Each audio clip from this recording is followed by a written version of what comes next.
Halo, assalamualaikum warahmatullahi wabarakatuh. Selamat pagi. Hari ini kita bahas masalah cinta romantis. Bagaimana kita menjadi suami yang romantis, menjadi istri yang romantis. Tentunya perlu yang namanya ungkapan kata-kata perasaan ya, pada seorang wanita. Bagaimana isi hati kita terhadap dirinya dan bagaimana kita bisa membahagiakannya, baik itu baik bentuk materi atau dengan bentuk perasaan batin ya. Nah begitulah, atau secara rohani dengan cara memberikan pelajaran-pelajaran agama yang bisa membuat kedamaian di dalam rumah tangga. Nah begitulah keromantisan dalam berhubungan ya. Nah, itu yang perlu dipelajari sebelum kita menikah. Nah, untuk mempelajari tersebut tentu perlu yang namanya dengan belajar. Belajarlah tentang agama terus menerus sampai bisa.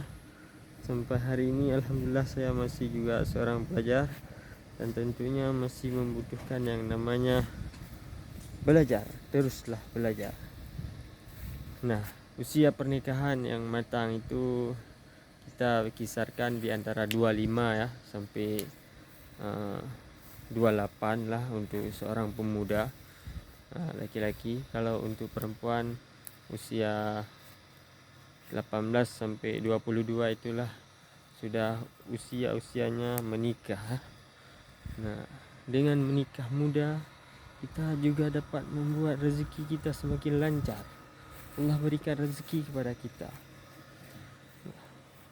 Dalam berhubungan rumah tangga tentu perlu yang namanya keharmonisan, perlu keturunan yang baik.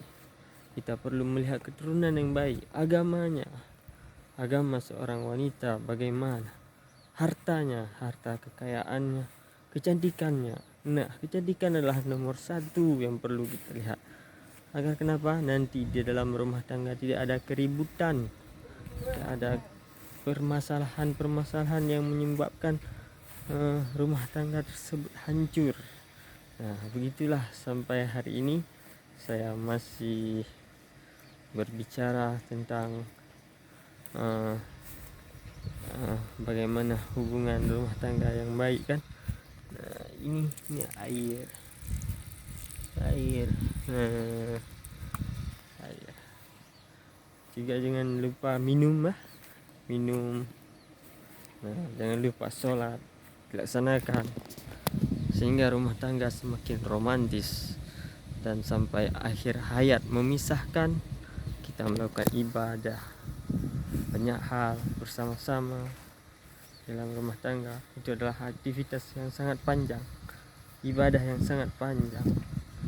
Maka dari itu persiapkanlah diri kalian semudah mungkin untuk permasalahan rumah tangga. Nah, sekian video singkat ini, semoga memberikan manfaat. Assalamualaikum warahmatullahi wabarakatuh.